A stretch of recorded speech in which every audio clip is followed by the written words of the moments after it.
السلام عليكم.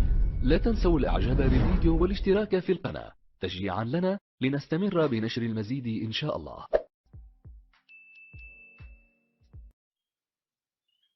السلام عليكم ورحمة الله وبركاته. معكم منصف كوشاء يحييكم بتحية الإسلام. إخوتي في الله، أعضاء مجموعاتنا الكرام، أحبتي، هذه خلطة البذور لحمايتها من التلف من اليرقانات والديدان. هذه البراقة، وهذا الزعتر،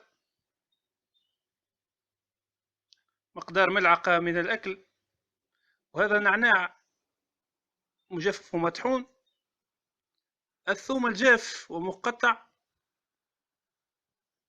لتجفيفه للظل وتقطيعه قطعا صغيرة، 3 فصوص من الثوم أو 4 قطعهم قطع صغيرة. نضع الثوم، تبقى رائحته حتى منها تعطي مناعة للطيور. النعناع كذلك،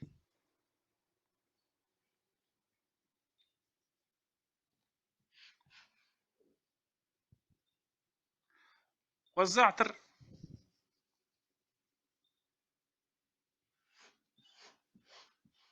نضع الكمية كلها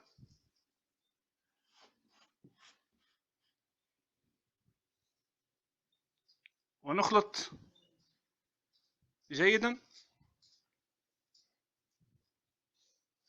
رائحة الثوم تمنع الديدان واليرقانات الصغيرة كلها من تسوس البراقة. أولا قبل خلطها نغربل البراقة من الغبار ونمسحها جيدا، ثم نخلط معها الكمية كاملة من ملعقة من النعناع وملعقة من الزعتر و4 فصوص ثوم مقطعين مجففين. هكذا نحميها من التلف.